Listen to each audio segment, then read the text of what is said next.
अस्सलाम वालेकुम स्टूडेंट्स, उम्मीद करता हूँ आप लोग ठीक ठाक खैरियत से हैं। इस लेक्चर में हम स्टैंडर्ड कॉस्टिंग का एक क्वेश्चन प्रैक्टिस करेंगे जो कि सीए फाइनल का यानी कि विंटर 2015 का क्वेश्चन नंबर 7 है और इसमें हमें जो है वो रिकन्सिलिएशन स्टेटमेंट बनाना है। इस वीडियो लेक्चर को देखने से पहले आई होप कि आप लोगों की स्टैंडर्ड कॉस्टिंग की अंडरस्टैंडिंग क्लियर है और आप लोगों ने बेसिक जो कॉन्सेप्चुअल लेक्चर्स हैं वो देखे हुए हैं। अदरवाइज़ इस लेक्चर का कोई फ़ायदा नहीं होगा, क्योंकि इस लेक्चर में मेरा मेन फोकस होगा कि मैं पास्ट पेपर को सॉल्व करवाऊँ रादर देन कि कोई कॉन्सेप्ट डिस्कस किया जाए। सवाल को स्टार्ट करते हैं। सवाल कहते हैं X Y Z limited has provided you with the following budgeted and actual data for the year ended 30 September 2015। Budget और एक्चुअल डेटा दोनों आपको दिया हुआ है। Production as per budget 12,000 units, actual production 13,000 units, sales की value, material की value, labour की value, overheads में फिक्स्ड और वेरिएबल दोनों ओवरहेड्स आपको दिए हुए हैं। The CFO has analyse the variation between the budget and actual figures and ascertained the following reasons. CFO ने बजट और एक्चुअल में कुछ जो है वो डिफरेंसेस देखे और कुछ बातें आपको बताई। Number one, no price increase was envisaged, but due to improvement in market situation, a 10% price increase was made on 1st January 2015. देखो बोलता है कि no price increase was envisaged but due to improvement in market situation, क्योंकि market situation improve हुई, 10% price increase was made on 1st January 2015। अच्छा, ये information जो है वो 30 सितंबर 2015 के ईयर एंड के लिए है, जिसका मतलब कि ये ईयर स्टार्ट हुआ होगा अक्टूबर में। अक्टूबर, नवंबर, दिसंबर नो प्राइस इंक्रीज, जनवरी से प्राइस इंक्रीज सितंबर 2015 तक। पहली बात हो गई। दूसरा है the cost of material decrease by 5% below the standard price. तीसरी बात है the wages increase by 2% above the standard rate. The company's policy is to absorb the overheads at a predetermined rate per labor hour। ठीक है, यानी कि ये इस चीज़ की इंडिकेशन है कि most likely company absorption costing का सिस्टम यूज़ करती है।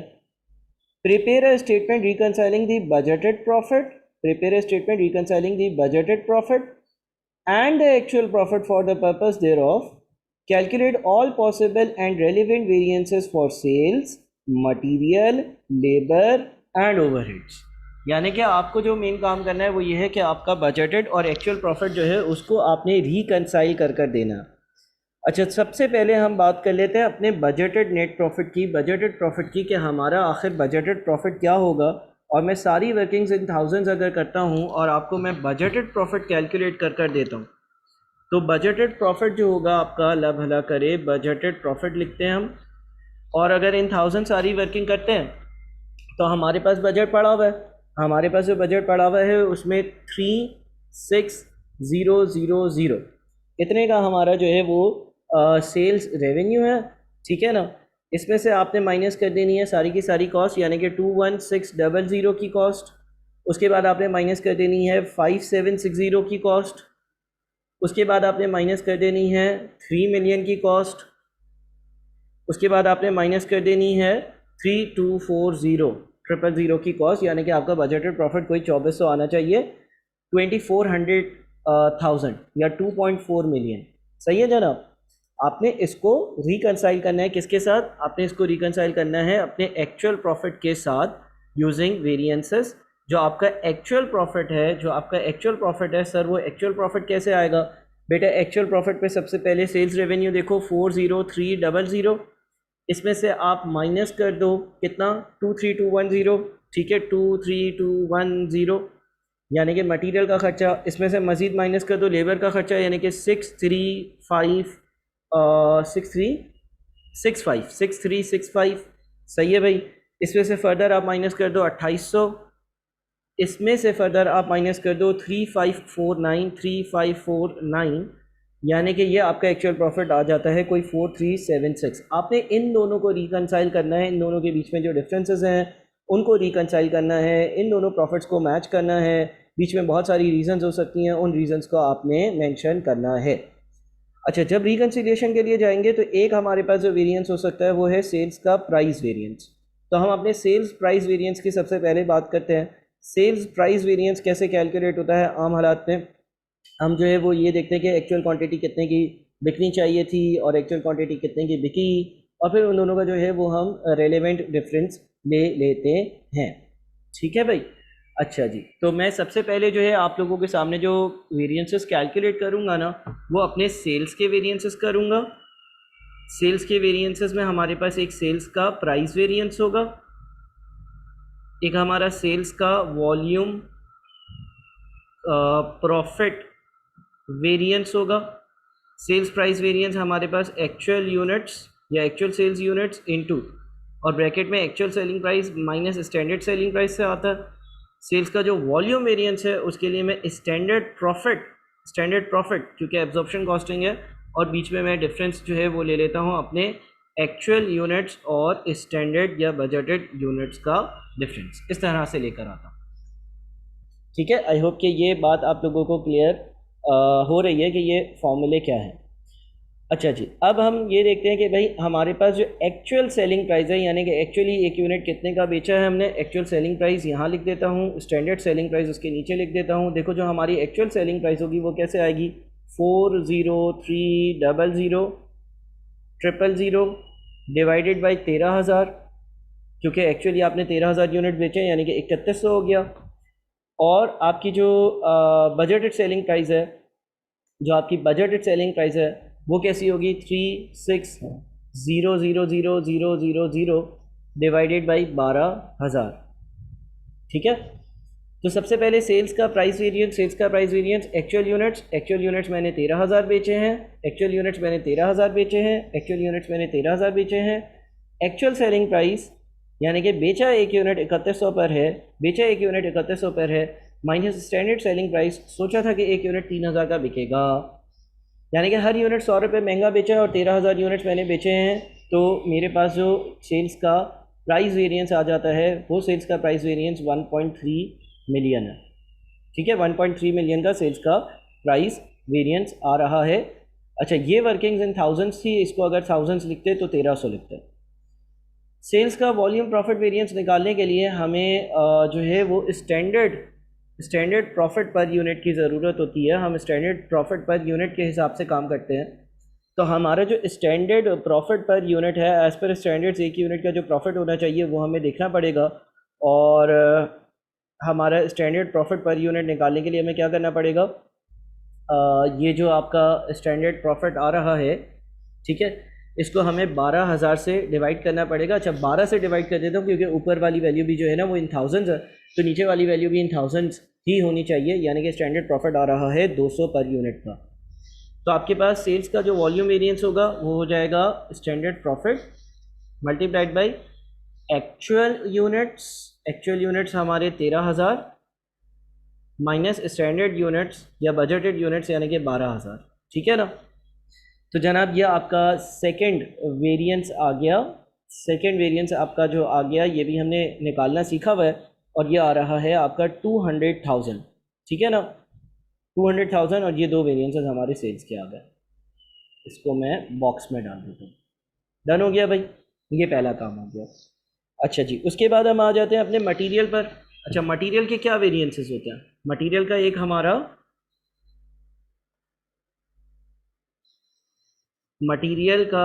जो है, अरे यार क्यों शेड कर रहा है मुफल। अच्छा, मटेरियल के लिए मटेरियल वेरिएंसेस में मटेरियल प्राइस वेरिएंस में हम देखते हैं कि हमारे पास जो actual quantity for actual units है, स्टैंडर्ड रेट क्या था, एक्चुअल रेट क्या था पर केजी, और उस पर हमें कितना फ़ायदा या नुकसान हुआ। ठीक है, मटेरियल का यूजेज वेरिएंस कैसे आता है, स्टैंडर्ड रेट बाहर और ब्रैकेट में standard quantity for actual units minus actual quantity for actual units. ठीक है भाई, ये हमारे वेरिएंसेस आ गए। अब अगर हम मटेरियल के बारे में बात करते हैं तो हमारे पास बजट में लिखा हुआ है कि 21.6 मिलियन रुपीज़ का जो मटेरियल है ना वो टोटल इस्तेमाल हुआ था। ठीक है, 21.6 मिलियन रुपीज़ का टोटल मटेरियल इस्तेमाल हुआ था।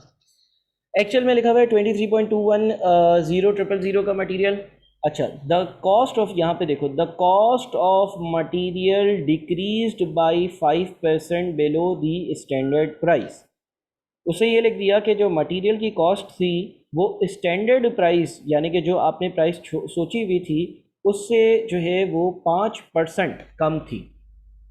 ठीक है, अब अगर एक्चुअल प्राइस आपकी 5% कम थी तो इसका मतलब ये हो गया कि आपका जो मटेरियल का प्राइस वेरिएंस आना चाहिए वो फेवरेबल आना चाहिए। सही है ना, मटेरियल का जो प्राइस वेरिएंस आना चाहिए वो फेवरेबल आना चाहिए। अच्छा, अब यहाँ पर एक बात मैं आपको ज़रा लॉजिकली देखो, अगर हम समझे ना तो हमारा मटेरियल का जो प्राइस वेरिएंस है उसमें हम ये चेक करते हैं कि यार मटेरियल आना कितने का चाहिए था और आया कितने का। अगर हम इस फॉर्मूले से कैलकुलेट करें तो हम देखते हैं कि standard rate minus actual rate, 1 kilo आना कितने का चाहिए था माइनस 1 किलो आया कितने का, और उस पर जो फ़ायदा या नुकसान होता है उसको हम actual quantity for actual unit से मल्टीप्लाई करते हैं। हम अपना मटेरियल का प्राइस वेरिएंस ऐसे भी तो लिख सकते थे, actual quantity for actual units at standard rate और actual quantity for actual units at actual rate, है ना, और इनका डिफरेंस ले लेते हैं। देखो बात एक ही होती, मैंने ऊपर वाला फॉर्मूला कह लो कि एक्सपैंड कर दिया। Actual quantity for actual units at actual rate, यानी कि जो मैंने मटेरियल ख़रीदा इन एक्चुअल वो मुझे कितने का पड़ा। सर मैंने जो मटेरियल ख़रीदा ना वो इन एक्चुअल मुझे 23210,000 का पड़ा, 23210,000 का पड़ा। बात समझ रहे हो, actual quantity for actual units at actual rate. मैंने इस फॉर्मूले को एक्सपेंड किया तो ये बाहर वाली चीज़ स्टैंडर्ड रेट से भी मल्टीप्लाई होगी, ये बाहर वाली चीज़ एक्चुअल रेट से भी मल्टीप्लाई होगी। तो ये actual quantity for actual units standard rate, actual quantity for actual units at standard rate और actual quantity for actual units at actual rate, actual quantity for actual units at actual rate बन जाएगा। Actually मैंने इतने का ख़रीदा।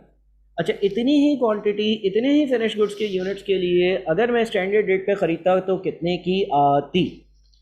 अब देखो सवाल में एक इंटरेस्टिंग इन्फॉर्मेशन दी हुई है, the cost of material decreased bye 5% below the standard price. यानी कि जब ये आपने कैलकुलेट करी है वैल्यू जो एक्चुअल रेट पर कैलकुलेट करी है तो एक्चुअल रेट 5% कम था, यानी कि स्टैंडर्ड रेट 5% ज़्यादा था। तो अगर आपने एज़ पर स्टैंडर्ड रेट इसको ख़रीदा होता इतनी ही क्वांटिटी इतने ही यूनिट्स के लिए, लेकिन जो रेट होता वो ज़्यादा वाला होता, तो आप उसको अगर 5% इंक्रीज़ करना है तो 95 से डिवाइड और 100 से मल्टीप्लाई या 0.95 से डिवाइड करोगे तो आपका एक्चुअल रेट आएगा। एक्चुअल रेट पर ये वैल्यू होती, आपको मिला इतने पर।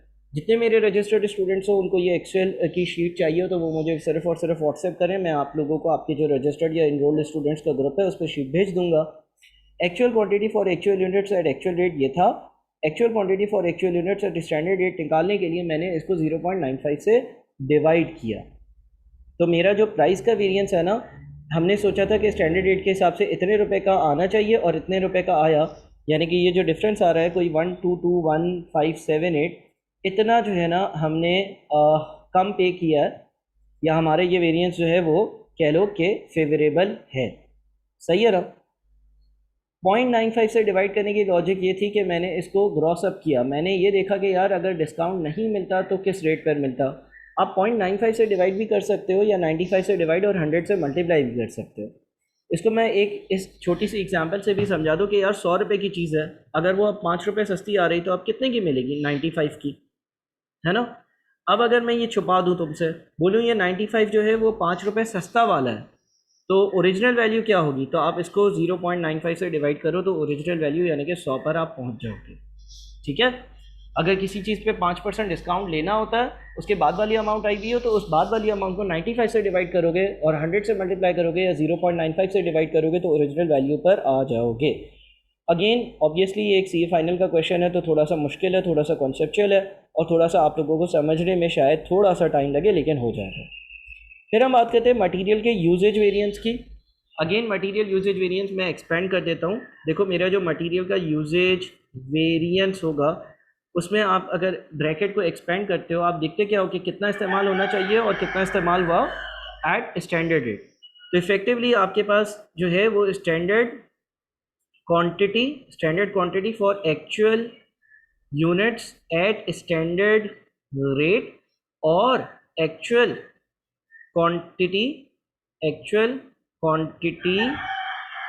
अरे भाई quantity at actual rate for actual quantity for actual units at actual at standard rate, at standard rate, इन दोनों का डिफरेंस होता है, कितना मटेरियल इस्तेमाल होना चाहिए था और कितना हुआ valued at standard rate. Standard quantity for actual units at standard rate, sir ये कैसे आएगा? देखो एज पर स्टैंडर्ड्स आप कैलकुलेट इस तरह से इसको करोगे कि स्टैंडर्ड्स आपके कहते थे 21.6 मिलियन, स्टैंडर्ड्स आपके कहते थे कि 21.6 मिलियन, स्टैंडर्ड्स आपके ये कहते थे कि 21.6 मिलियन रुपीस का मटेरियल लगना चाहिए 12,000 यूनिट्स बनाने के लिए। ये एक्चुअल क्वांटिटी नहीं थी, ये एक्चुअल यूनिट्स नहीं थे। आपको क्या कैलकुलेट करना है? Standard quantity for actual units at standard rate.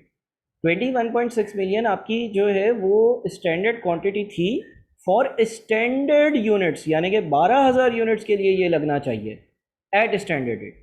तो अगर आपको इसकी ही स्टैंडर्ड मालूम करना है बट 13,000 या एक्चुअल यूनिट्स के लिए, तो आप इसको 12,000 से डिवाइड करो और आप इसको 13,000 से कर दो मल्टीप्लाई, तो यह आ गया आपका 23,234 समथिंग, ठीक है ना।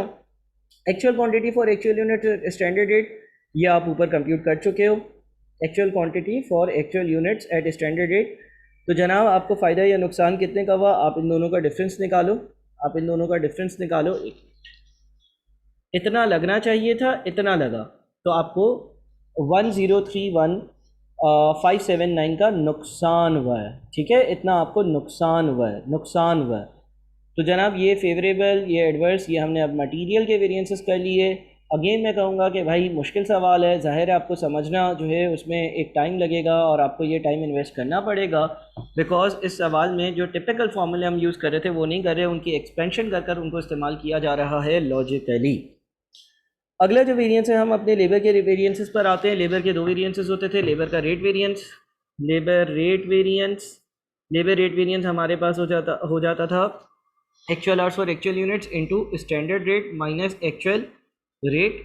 और लेबर का एफिशिएंसी वेरिएंस, इसमें हम देखते थे कि लेबर कितना एफिशिएंट है और उसके लिए हम स्टैंडर्ड रेट बाहर और ब्रैकेट में हम लोग लिखते थे standard hours for actual units minus actual hours for actual units. ये दो फॉर्मूले हम अपने पास यूज़ करा करते थे लेबर के वेरिएंसेस के लिए, ठीक है जनाब।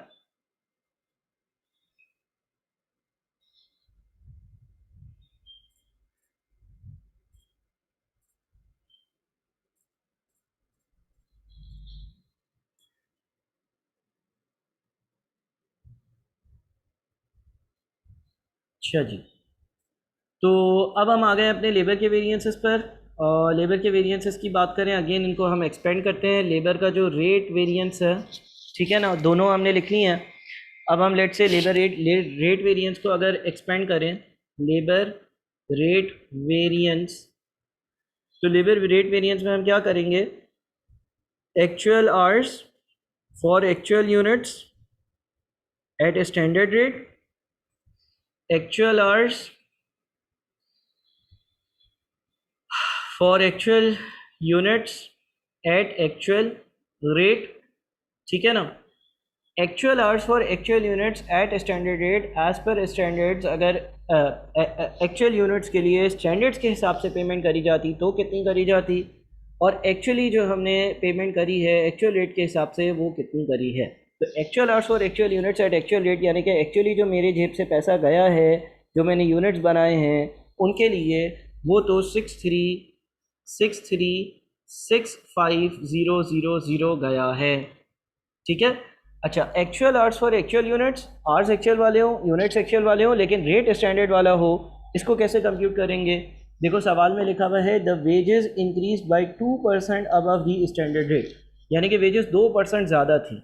सारी चीज़ें सेम, वेजेस 2% ज़्यादा थी, उसका इम्पेक्ट इसमें अगर शामिल होगा, क्योंकि ये एक्चुअल आवर्स और actual units at actual rate है। एक्चुअल रेट जो था वो 2% ज़्यादा था, एक्चुअल रेट जो था वो 2% ज़्यादा था। यानी कि अगर लेट से स्टैंडर्ड रेट 100 था तो एक्चुअल रेट 102 था, यानी कि अगर लेट से स्टैंडर्ड रेट 100 था तो एक्चुअल रेट 102 था।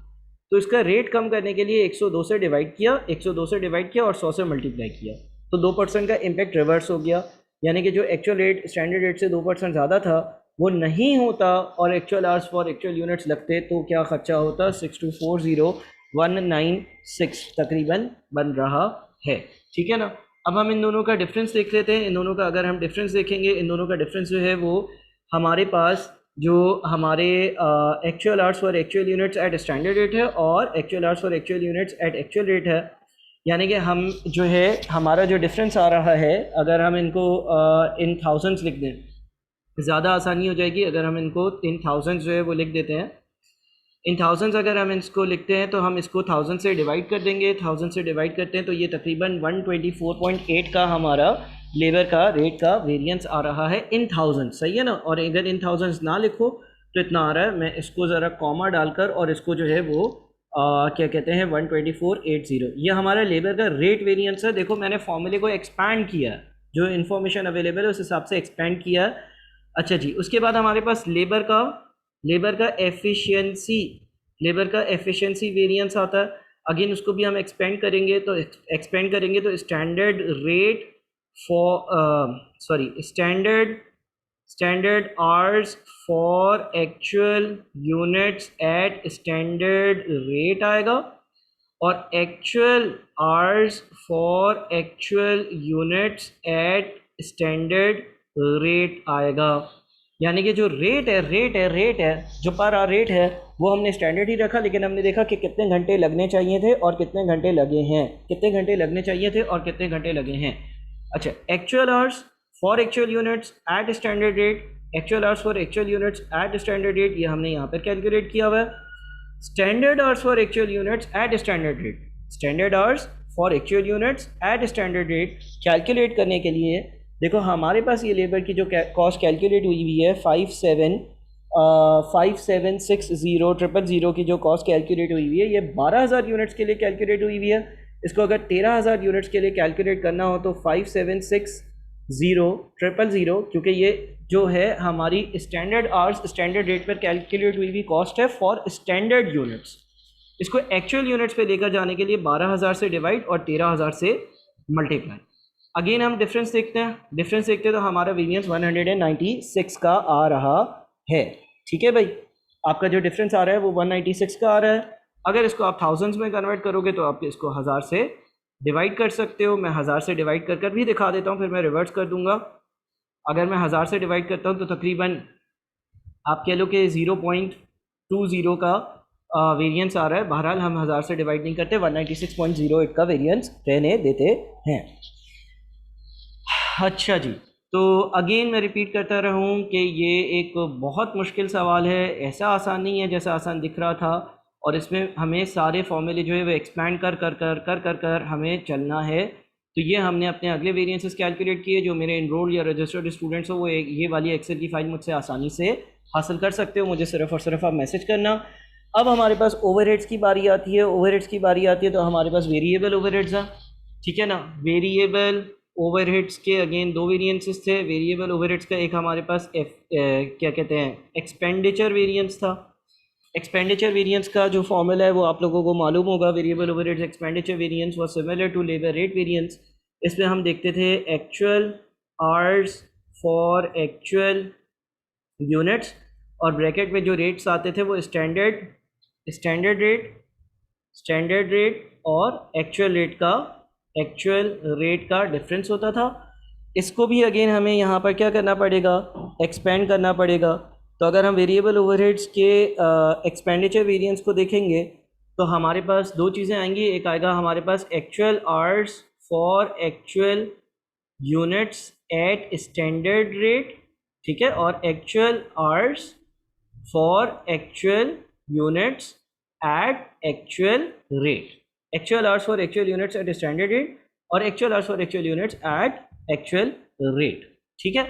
अब हमें वापस से ये देखना पड़ेगा कि actual hours for actual units at actual rate क्या है। वो तो हमें मालूम है कि जो एक्चुअली हमने पेमेंट करी है वेरिएबल ओवरहेड्स की वो 3549000 है, 3549000। Actual hours for actual units at actual rate, यानी कि एक्चुअली जो ओवरहेड पे किया। Actual hours for actual units at standard rate, actual hours for actual units at standard rate. Rate standard वाला हो, बाकी सारी चीज़ें जो है वो एज पर एक्चुअल रिजल्ट्स हों। अब सर ये कैसे कैलकुलेट करेंगे कि रेट हमारा स्टैंडर्ड वाला हो। रेट हमारा स्टैंडर्ड वाला हो और एक्चुअल आवर्स और एक्चुअल यूनिट्स हो, ठीक है ना, एट स्टैंडर्ड रेट। अच्छा, इसके लिए हमारे पास अगर हम अपने पास लेट से अपनी लेबर के रेट की वेरिएंस की वर्किंग देखते हैं तो हमने ये रिवर्सल किया था एक, ठीक है ना। क्या यहाँ पर कोई इन्फॉर्मेशन दी हुई है? हमें देखना पड़ेगा कि वेरिएबल ओवरहेड्स के लिए कोई किसी किस्म की इन्फॉर्मेशन दी हुई है। आई गेस कोई इन्फॉर्मेशन हमारे पास अवेलेबल नहीं है, किसी किस्म की मेरे ख्याल में इन्फॉर्मेशन अवेलेबल नहीं है। एक्सपेंडिचर जो है वो वेरी करने की कोई इन्फॉर्मेशन नहीं है। वेजेस में ये लिखा हुआ था कि 2% से रेट इंक्रीज़ हुआ। चलो इसको अभी 1 मिनट के लिए रहने देते हैं। हम अपने वेरिएबल ओवरहेड्स के एफिशिएंसी वेरिएंस पर चलते हैं। अगर हम वेरिएबल ओवरहेड्स का एफिशिएंसी वेरिएंस देखते हैं तो वो कैसे आता था? Sir, variable overheads efficiency variance में स्टैंडर्ड रेट बाहर और ब्रैकेट में हम लिखते थे standard hours for actual units minus actual hours for actual units. इसको अगर हम एक्सपेंड करते हैं तो हमारे पास आएगा standard hours for actual units at standard rate, और आएगा हमारे पास actual hours for actual units at standard rate. Standard hours for actual units at standard rate, standard hours for actual units at standard rate, ठीक है ना। Hours भी standard वाले हों, रेट भी स्टैंडर्ड वाले हो, बस यूनिट्स जो है वो एक्चुअल वाले हों। तो ये तो बड़ा आसान है। कैसे भाई? ये जो 3240,000 दिया हुआ है, 3240,000, ये 12,000 यूनिट्स का स्टैंडर्ड बना हुआ है। इसको अगर आपने 13,000 पे लेकर जाना है तो 12,000 से डिवाइड, 13,000 से मल्टीप्लाई, ठीक है, ये आ गया। Actual hours for actual units at standard rate. अब देखो, actual hours for actual units at standard rate, इसका क्या करें? यहाँ पर हम आके जो है ना वो थोड़ा सा फंस गए हैं। हमें ये नहीं बताया हुआ कि रेट चेंज हुआ है या नहीं। मटेरियल के लिए बताया था, वेजेस के लिए बताया था, लेकिन वेरिएबल ओवरहेड्स के लिए रेट चेंज होने की कोई इन्फॉर्मेशन दी हुई नहीं है। तो क्यों ना हम ऐसा करें कि हम ऐसा एज्यूम कर लें कि जो हमारे पास रेट था एक्चुअल वाला और स्टैंडर्ड वाला, वो दोनों रेट्स जो हैं वो सेम थे। अब अगर वो दोनों रेट्स सेम थे तो हमारे पास जो actual hours for actual units at standard rate बनेगा वो भी सेम बनेगा, और जो वेरिएंस होगा वो 0 बनेगा या nil बनेगा। अच्छा, और अगर रेट सेम था तो actual hours for actual units at standard rate जो यहाँ पर कंप्यूट किया वो होगा, और इसका जो एक्सपेंडिचर का वेरिएंस होगा वो 39,000 का एडवर्स आ रहा होगा। ठीक है भाई, एक्सपेंडिचर वेरिएंस जो है वो आपका 39,000 का एडवर्स आ रहा होगा, और बाकी सारी चीज़ें मैंने जो है वो एफिशिएंट कांस्टेंट समझी हैं, ठीक है। और ये आपका 39,000 का एडवर्स आ रहा है, ठीक है। आप वापस से देखो, वेरिएबल ओवरहेड्स एफिशिएंसी वेरिएंस में मैंने standard hours for actual units at standard rate जो है वो 12,000 से डिवाइड और 13,000 से मल्टीप्लाई कर यूनिट्स को चेंज कर दिया। Actual hours for actual units at standard rate, हमें ये वाली वैल्यू नहीं पता थी। हमें स्टैंडर्ड रेट जो है एक्चुअल आवर्स वाला डिफरेंस नहीं पता था, तो हमने कुछ अजम्पशन ली कि यार ये इंचेंज होगा, और ये हमारा एक और डब्बा आ गया। फाइनली फिक्स्ड ओवरहेड्स में बड़ी आसानी होती है। फिक्स्ड ओवरहेड्स का क्या क्या होता था? अच्छा, फिक्स्ड ओवरहेड्स के लिए हमारे पास क्योंकि एब्जॉर्प्शन कॉस्टिंग यूज़ हो रही है तो वॉल्यूम वेरिएंस होगा, एक्सपेंडिचर वेरिएंस होगा। वॉल्यूम वेरिएंस के मज़ीद एलिमेंट्स या हिस्से होंगे, लेकिन चलो अगर हम लोग सिर्फ और सिर्फ दो ही वेरिएंस कैलकुलेट करें, यानी कि एक तो फिक्स्ड ओवरहेड्स का एक्सपेंडिचर वेरिएंस, ठीक है ना, फिक्स्ड ओवरहेड्स का एक्सपेंडिचर वेरिएंस। फिक्स्ड ओवरहेड्स का एक्सपेंडिचर वेरिएंस कैसे आता था? फिक्स्ड ओवरहेड्स का expenditure variance budgeted fixed overheads और एक्चुअल फिक्स्ड ओवरहेड्स जो हैं इनका फिक्स्ड ओवरहेड्स का डिफरेंस, ठीक है, इन दोनों का डिफरेंस आता था। Budgeted fixed overheads, as per budget हमारे पास जो ओवरहेड्स लिखे हुए हैं वो कितने लिखे हुए हैं? एज पर बजट 3 मिलियन लिखे हुए हैं, एक्चुअली 2.8 मिलियन थे। तो 3 मिलियन माइनस 2800,000, ठीक है भाई। तो ये कोई आपका 2 लाख रुपए का वेरिएंस बनता है, सही है। अच्छा जी, अब आपके पास फाइनली फिक्स्ड ओवरहेड्स का volume variance. Fixed overheads volume variance, fixed overheads volume variance कैसे आता था? फिक्स्ड ओवरहेड्स वॉल्यूम वेरिएंस निकालने के लिए आप जो है वो अपने OAR overheads absorption rate, overheads absorption rate per unit को OAR पर यूनिट को एक्चुअल यूनिट्स और स्टैंडर्ड यूनिट्स या बजटेड यूनिट्स के डिफरेंस से करते थे मल्टीप्लाई। ठीक है, अब यहाँ पर हमारे पास OAR पर यूनिट कैसे आएगा, 3 मिलियन के फिक्स ओवरहेड्स हैं डिवाइडेड बाई 12,000। तो यहाँ पर पहले OAR की वर्किंग कर लेते हैं, 3 मिलियन डिवाइडेड बाई 12,000, ठीक है, 250 आ रहा है। तो ये आ जाएगा हमारा OAR per unit multiplied by actual units यानी कि 13,000 माइनस बजटेड यूनिट्स यानी कि 12,000, इनका डिफरेंस। तो ये कोई 2.5 लाख का आपका जो है वो 2.5 लाख का जो है आपका वेरिएंस आ रहा है, और ये फेवरेबल आ रहा है क्योंकि एक्चुअल प्रोडक्शन आपकी ज़्यादा है, और ये भी आपका फेवरेबल आ रहा था, ये भी आपका फेवरेबल आ रहा था, ठीक है ना। अब मैं रिकन्सिलेशन बना देता हूँ, इन शॉर्ट बना देता हूँ, बहुत ज़्यादा लंबी वीडियो हो गई।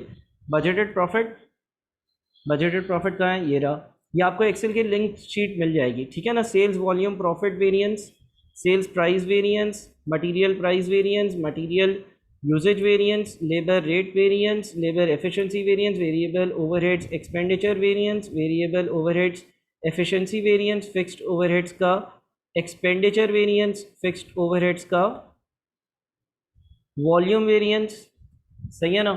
अच्छा, सेल्स वॉल्यूम प्रॉफिट वेरिएंस ये रहा, ठीक है। उसके बाद फिर सेल्स प्राइस वेरिएंस ये रहा, ठीक है।